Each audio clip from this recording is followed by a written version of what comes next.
Hey clan members, it's Greener here, and I thought I'd take a couple minutes here just to share with the clan how I think is the most effective and efficient way to improve your shade and season levels at the same time. And this is how I got to 11,000 efficiently and as quickly as I did. So here we go. The premise of my idea here is to utilize as many of the directives as possible. And I do this by not playing on a difficulty that is overwhelming, but I can still manage as many directives as I can effectively play in. So here I'm playing in challenging with all 5 directives, and each hostage / territory / propaganda area is going to pay me out about 250k. So, at first you might think this is, kind of hard here, starting out with a pistol and no medipacks, but it progressively gets easier and easier. You just have to get that initial rounds of ammo and medkits, and you become more effective as you move on. So what I do for my build is I run a drone that helps proc my companion and skill to give me extra 15% damage 100% of the time, and gives me a continual heal.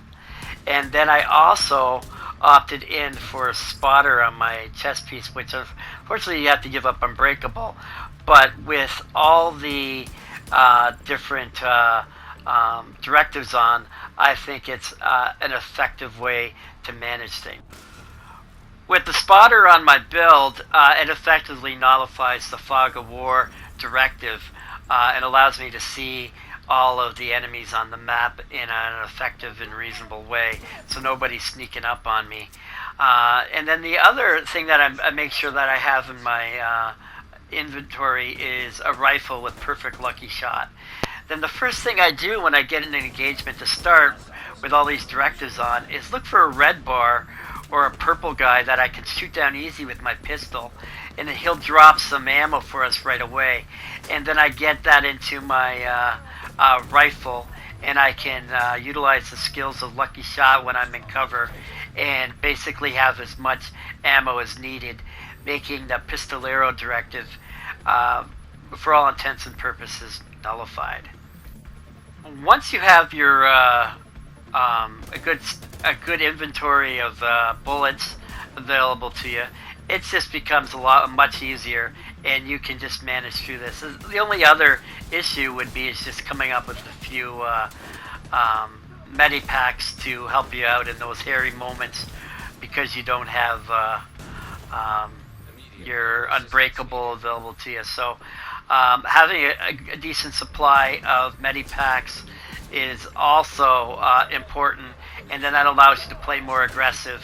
And once you are able to play more aggressive, you're going to find yourself having a steady supply of medipacks falling as you're working your way through the different territory controls, hostage rescues, and propaganda broadcasts, which seem to me that you should be able to run through them in 3 to 5 minutes, even solo.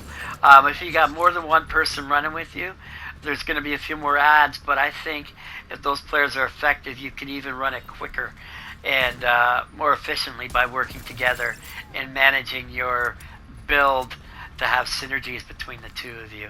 So it's absolutely 100% doable to do this solo, but if more players you add, the synergies pile up quickly, and you can be more effective.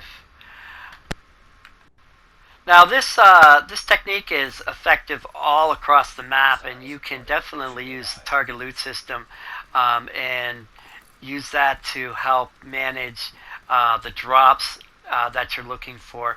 But I try to play just fast travel into District Union Arena and just look for the hostage rescues and territory controls, etc., just north of District Union and east of it.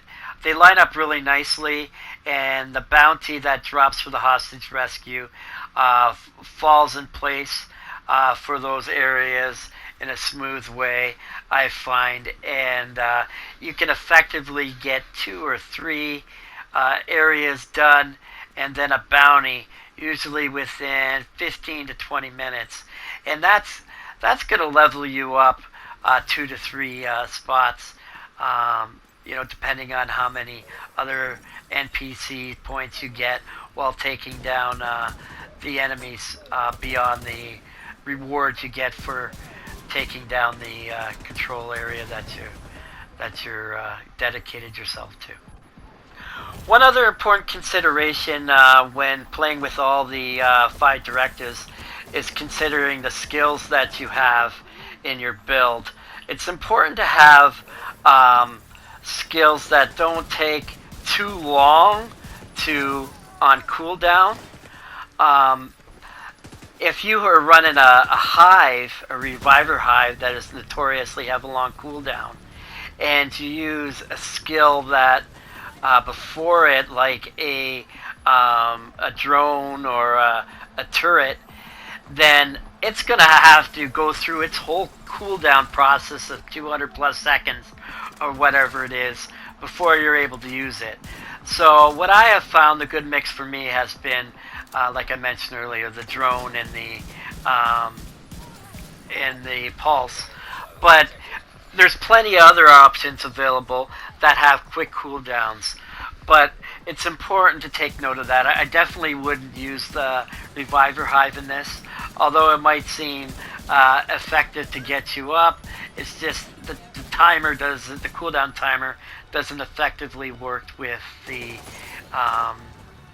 skill directive being activated.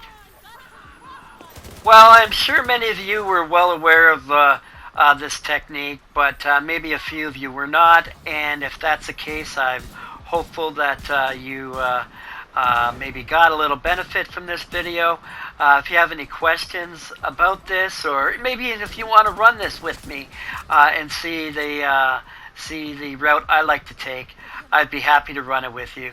Just reach out to me, and you can get me in the Discord or on PlayStation Network message, or often I'm in a chat every night. So happy to check in with anybody. So anyways, hope you enjoyed the video, and we'll talk to you soon. Take care now.